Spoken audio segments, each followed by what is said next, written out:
This installation video provides a visual guidance for the installation of our Asura trench drain shower. Please refer to the installation manual for specific details relating to the installation of this shower. The code-compliant showers are designed to meet all requirements of stated codes for the given product. For ADA and ANSI 117.1, it is important that the project consider the requirements for the shower head and valve location, as well as the floor-to-shower threshold. Determine the appropriate time to install the valve and any additional hardware, and do so accordingly. Following are the requirements for the 36-inch by 36-inch transfer shower and the 60-inch roll-in shower.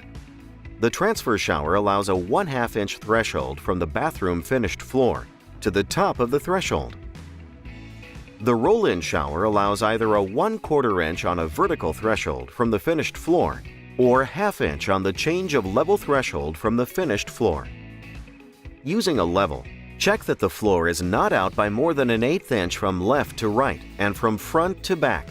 Your unit is built with integral draft to the drain.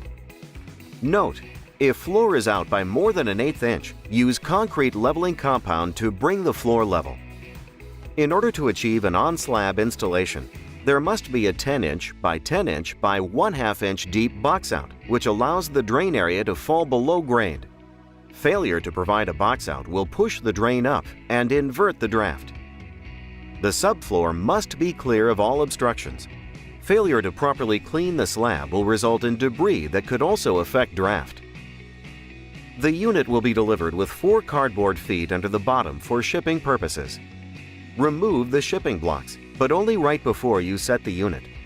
Removing the blocks too early could cause the drain to cure in an upward direction, affecting the pre-sloped factory floor.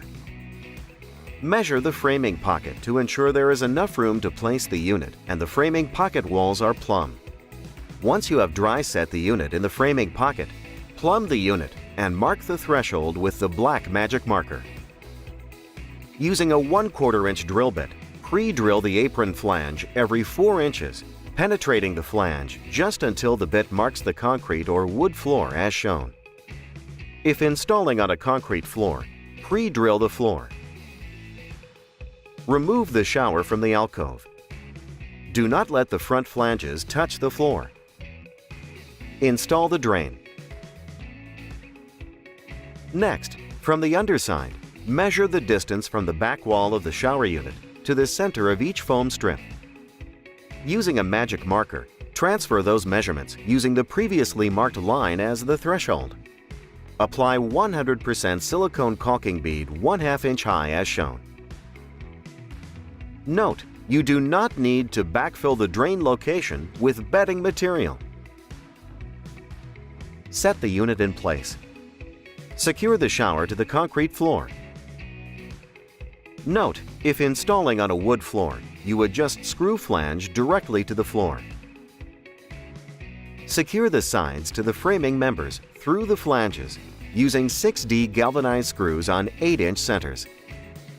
Check for level across the front threshold, as well as check for pitch from back to front. Drop the gasket and compression nut into place, but do not tighten the nut yet. You want the drain connection free to flex downward during bracing. If the nut is tight, you will not be able to apply any downward pressure on the shower bottom. Brace the unit using 2 50-pound bags of concrete in the center of the shower and 1 50-pound back on the drain. Leave bags in place for 72 hours. After 72 hours, remove the bags and check draft to drain one final time. If there is positive draft from back to front and the threshold is level, you may now tighten the compression nut in the drain. Now for the most important step. Test the unit with water or marbles from the back corners. If using marbles, make sure drain grid is installed. There is a yellow caution sticker addressing this step in both English and Spanish on the back wall of your unit. If the installation is correct, the water and marbles will flow toward the drain. If the installation is faulty, the water will flow away from the drain, puddling in the back corners, or running out over the threshold onto the bathroom floor. In the case of a failed install, you must pull the unit up and repeat the installation process.